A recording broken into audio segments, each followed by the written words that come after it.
Hey, everybody, welcome back to Roots and Wings, a podcast dedicated to small to mid sized business owners looking for the right advice in which to scale their business. My name is David Solomon, and I'm a fractional chief revenue officer. And I am Jennifer He. I'm a fractional chief marketing officer. Both Jennifer and I play in different spheres, but we're very much overlapping, whether it's B2C, B2B. We do a lot of different types of, targeting and messaging and connecting with people in demographics. Problem is when you talk about demographics, it's a data sheet. It's a numbers. It's great. But are we really truly understanding the needs, desires, and challenges of the individuals in question? So Jennifer is our resident expert here in that area. So I'm going to throw it over to you and I'll ask the question. Let's take two people, all right? And let's compare what we mean because people are going to be a little bit surprised by the comparisons, Jennifer. But let's talk about what you mean by are they really, Demographic yeah, segmentation and persona. that's it. All right. So here we go, folks. Here's a shocker for you. Actually,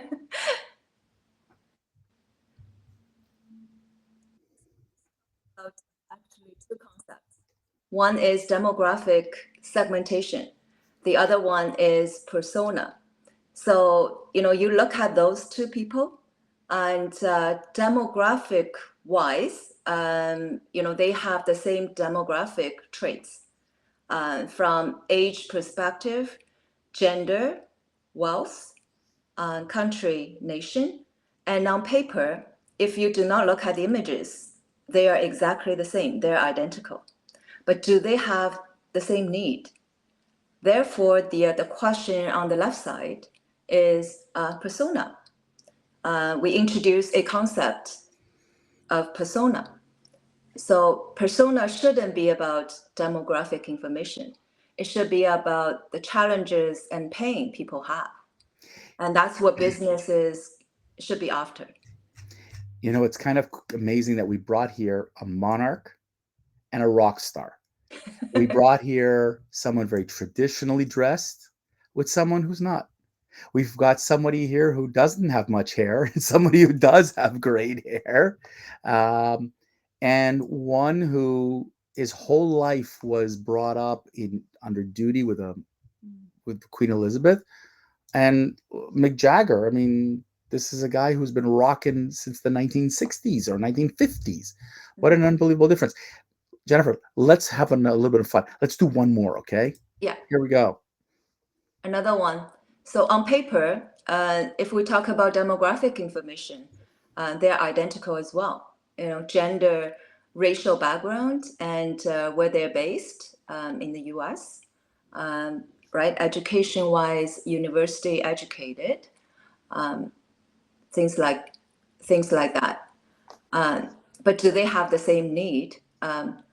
That's the question. So, David and myself, we talk about provoking questions. If you are a service or product person, do you pitch those two people with the same thing?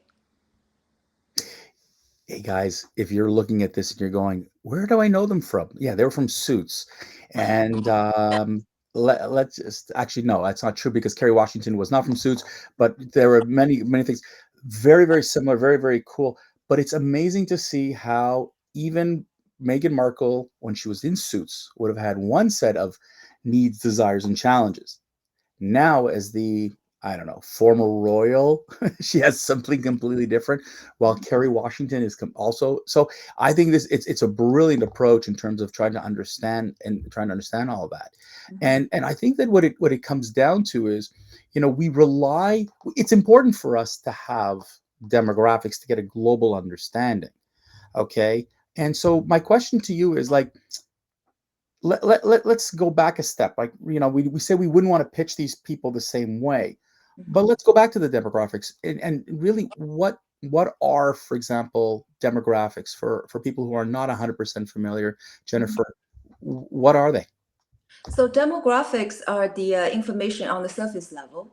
For instance, age, gender, education level, where they're based, right, for individuals.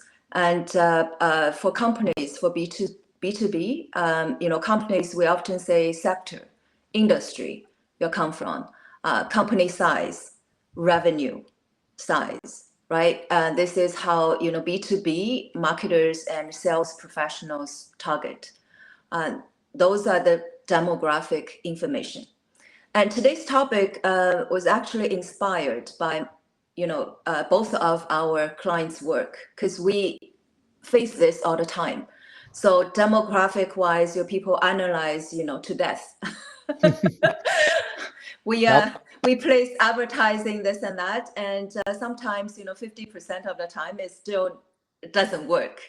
And why is that? And I told my clients, you need to add the concept and the knowledge and the know-how of another point is persona.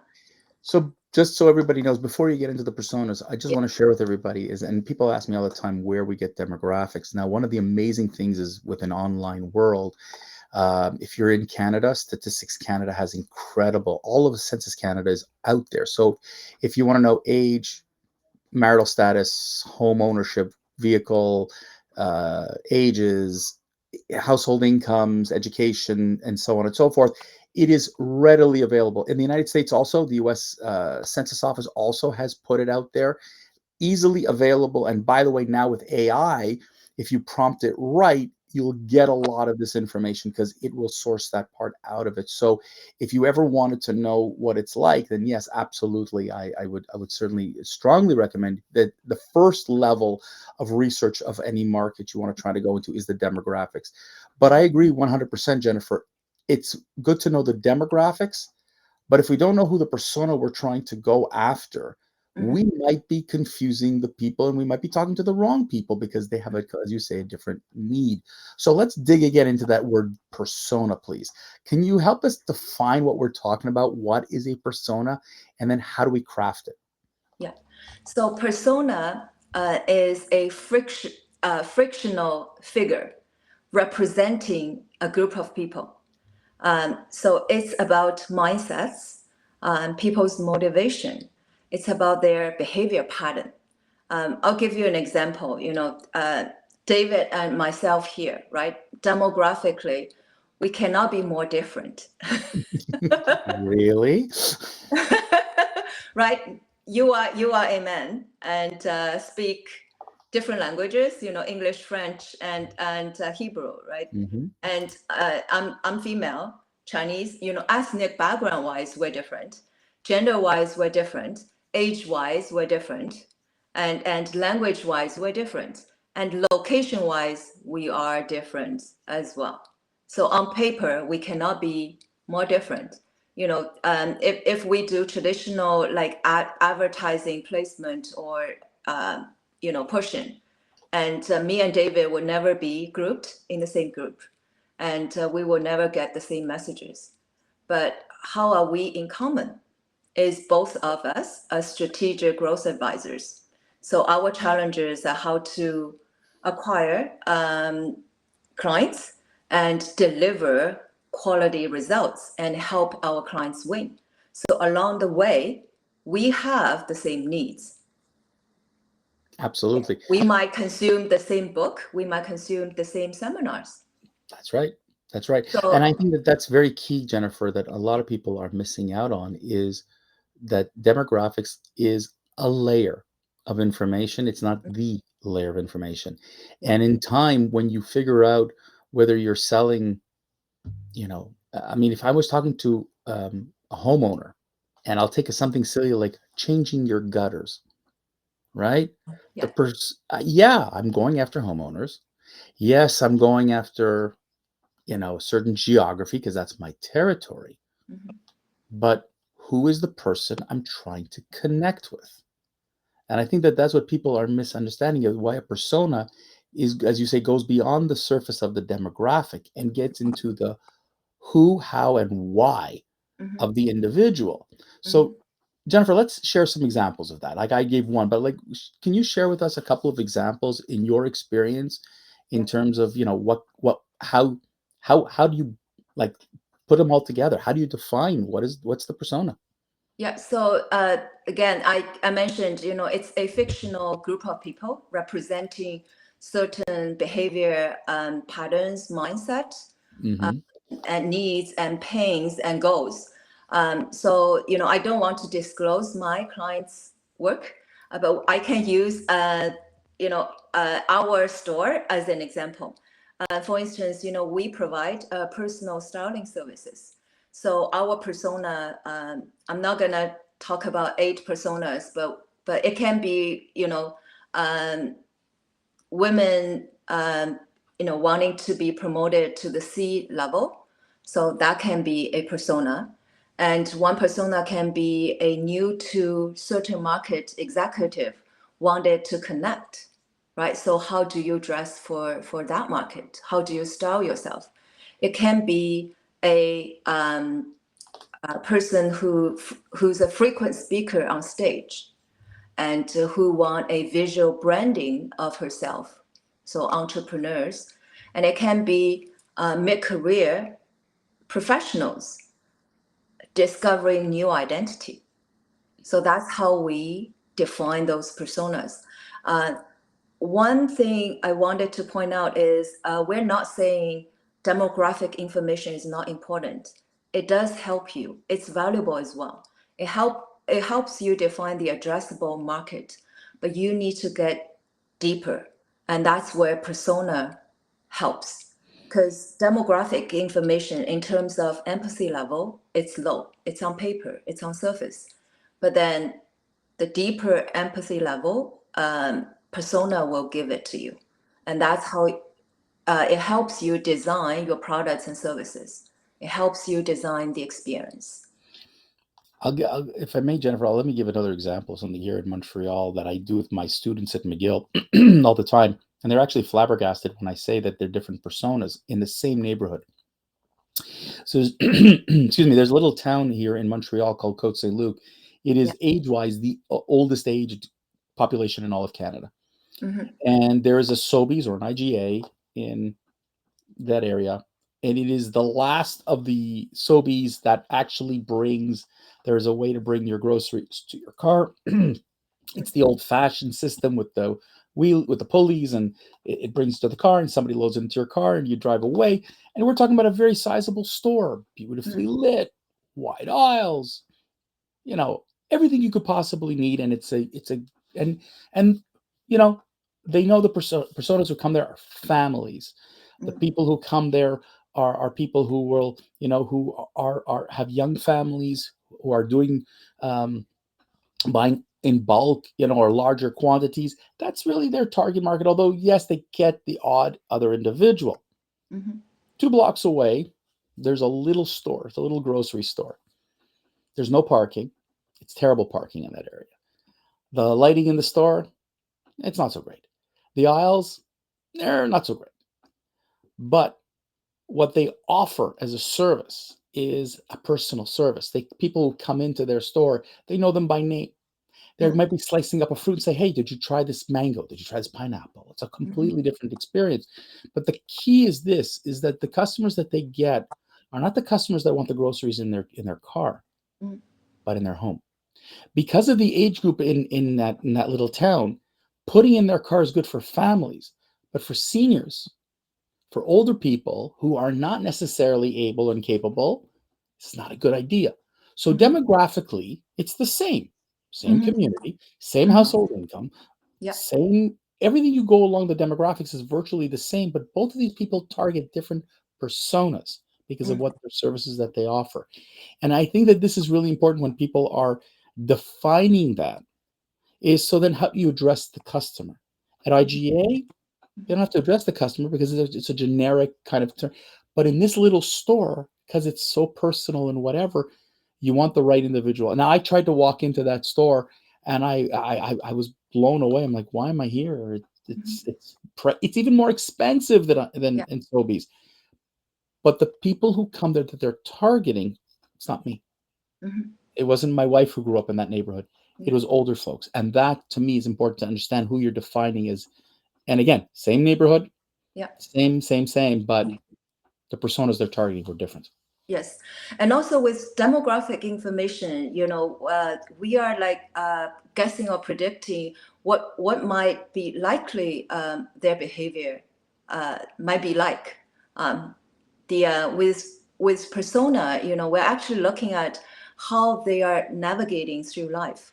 So different approaches, and I say, okay, persona, it's a fictional figure, right? So why we need to do that is we want that figure to become live, so that when we design experiences, when we design offerings to them, our products or services, it becomes live.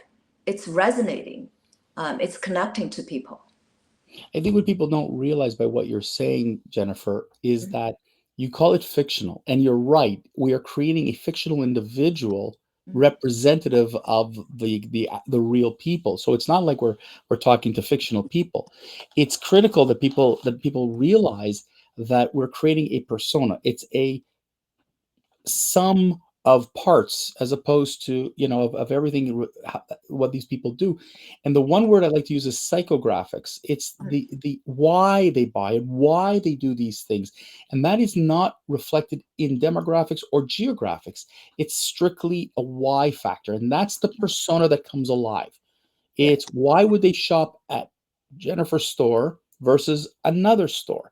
Mhm. It's not the products are great, but when you're creating that persona, your marketing, your communication, your purchasing, everything goes down to target that persona so that why they will buy from you Yeah.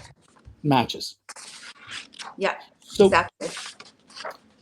let me ask this question, and we might have a little bit of a shorter version today of this, but how does if I were to talk to someone, because you talk about guiding principles, and Mhm. yes, we define the addressable market, but Yeah. in your experience, Jennifer, how would you suggest to our listeners or our viewers Mhm. how to determine the personas? Like, where do they start?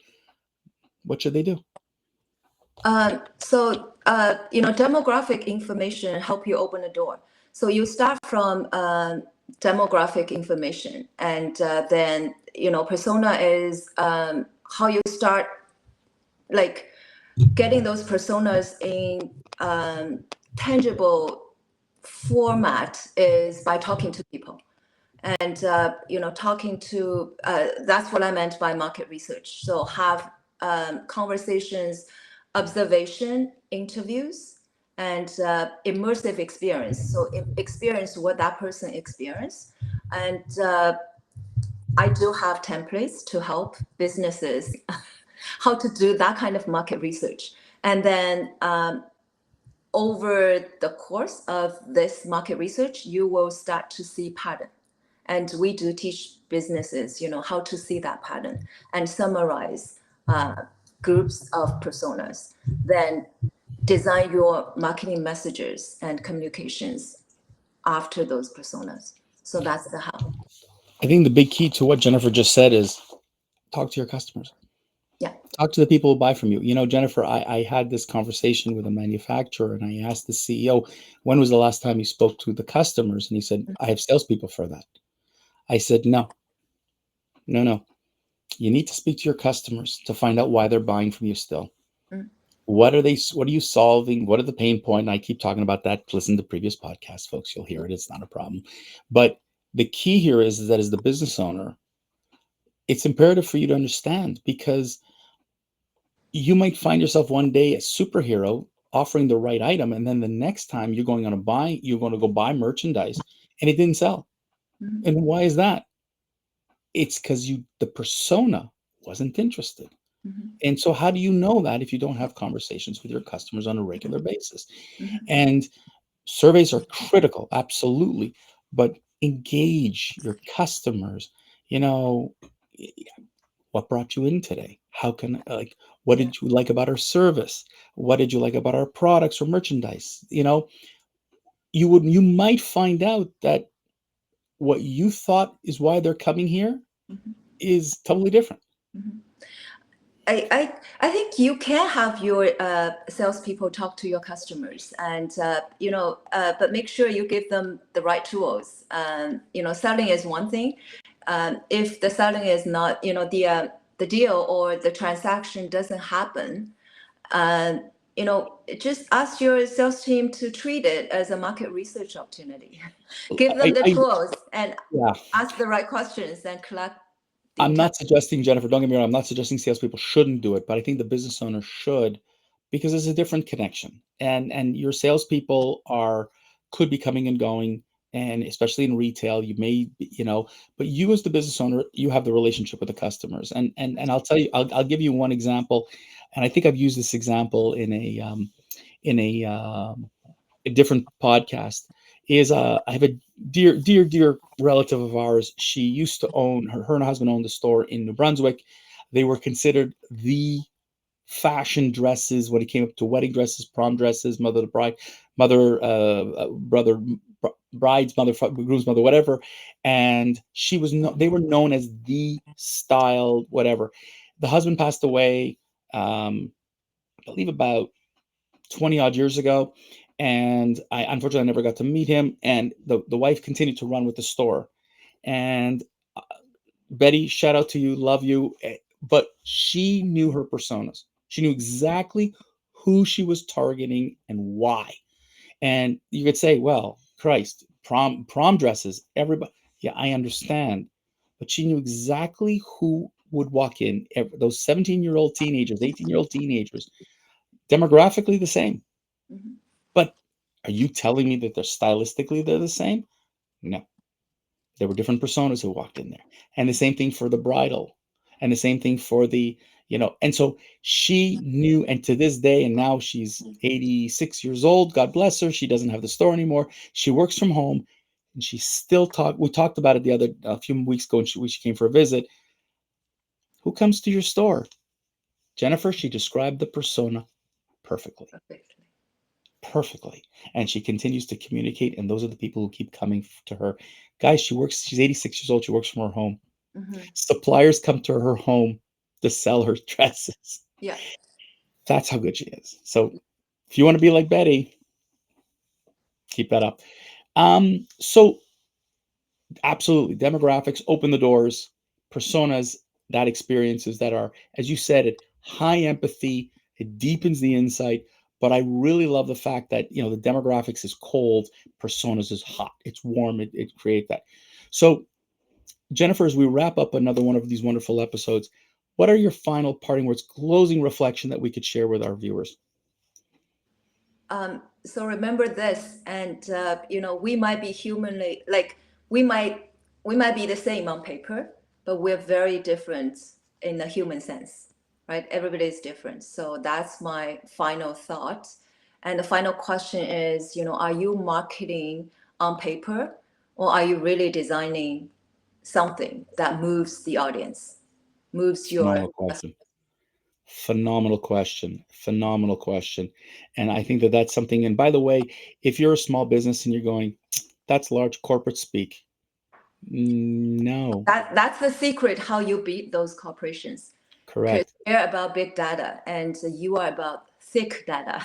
I got to That's. tell you, as a parting comment, when I was doing my MBA, we talked about Best Buy and their four personas, Mhm. and it was a very big thing. And I actually spoke to somebody at Best Buy, and I said, "Really?" And they're like, "Yeah, but we don't take it seriously."